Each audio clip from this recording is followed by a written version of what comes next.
The Defensive Player of the Year for 2018.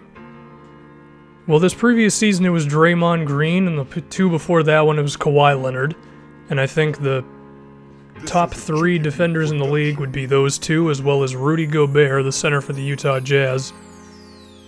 And I think the easy question is just to ask, among those three dudes, who is going to play the best defense this season and win the trophy again? But the first thing I want to ask is there anyone else who could insert themselves into this conversation? I think Andre Roberson is a possibility because, given the acquisitions of Paul George and Carmelo Anthony, Roberson can put all of his energy on the defensive side of the floor, which he was already putting the majority of his energy on that side of the floor anyway. But now that he really doesn't have to worry about offense almost at all, then he can just go all out when it comes to his defense.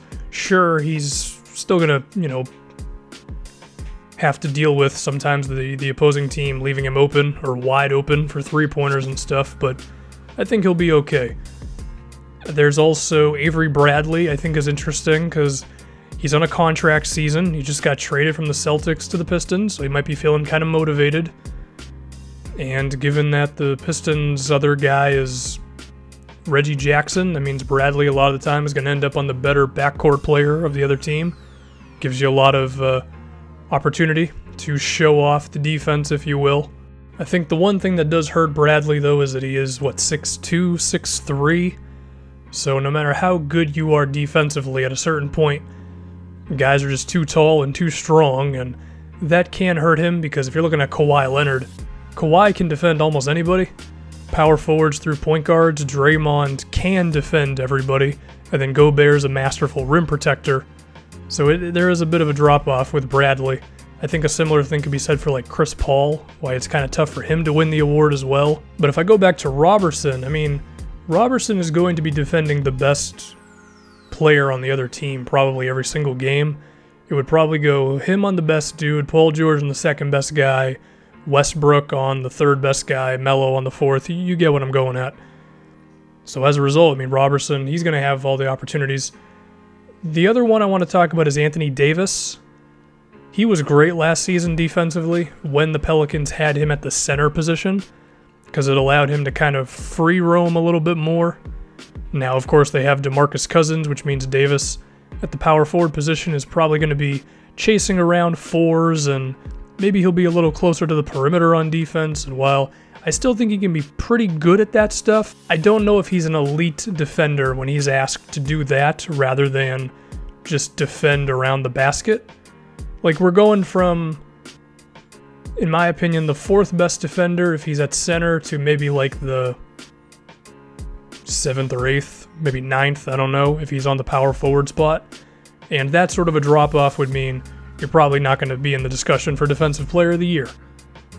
Now, there is a chance that he could just translate all that defensive energy that he was showing last year for them and move it to the perimeter and still be good, because I think he can switch on to perimeter players pretty well. But number one, he's going to want to conserve some of his energy because they're going to ask him to do a lot offensively. But also, while I think he can be good when it comes to switching on to perimeter guys, I don't think he's like Draymond or Kawhi's level. Also, let me just mention Joel Embiid. If he was healthy and playing enough games, he would have a real chance of being in this conversation for the award, but I just don't think he's going to play enough games or enough minutes. So we got a few names out of the way, and I probably forgot somebody in there, but now we're just going to get back to the big three of Rudy Gobert, Draymond, and Kawhi Leonard. Is there any reason any three of these guys should drop off at all? Well, Draymond is 27 right now. He'll be 28 about in March of this season. I don't think that's old enough to expect him to decline any bit athletically. Sure, Draymond may not be the most athletic dude in the world. He's definitely lost a bit of weight, and we should give him credit for that one over the seasons.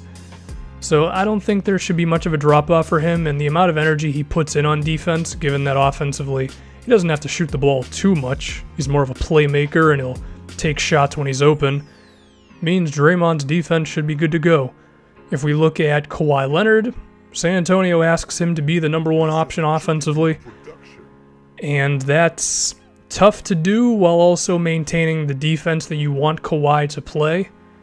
I think it's smart to not put him on the best player on the other team, consistently, night after night, like for the whole game, because then he's just going to be way too tired. So there's going to be moments where he's playing against like just a wing player who's more about playing off ball and gives Kawhi some rest, but then in fourth quarters and in tense situations, he'll probably be on the opposing team's number one dude. Could that potentially hurt his stock for the award? Honestly, I would say probably not, just because his impact will still be felt. He's still going to provide great help defense. But I guess I would give a little bit of a chance of Kawhi's energy not always being on defense 100% because of how much he has to do offensively for San Antonio. Now if we get to Rudy Gobert, his age should not be a problem because I don't even think he's 25 years old yet. Actually, he is 25 as of right now.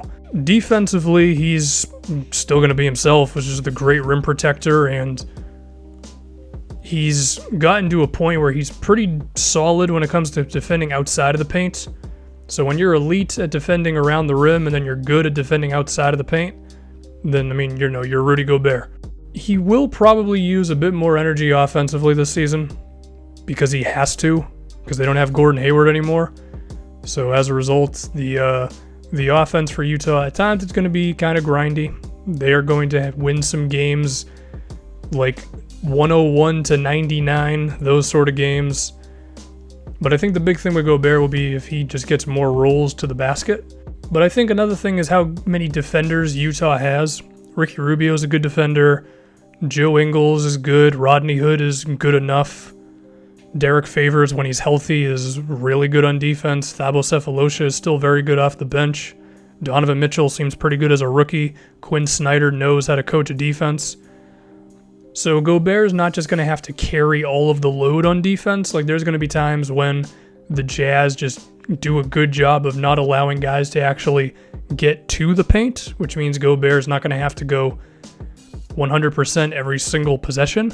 And I actually think Gobert would be my choice because the group that Utah has defensively on top of Gobert means his job is going to be a little easier.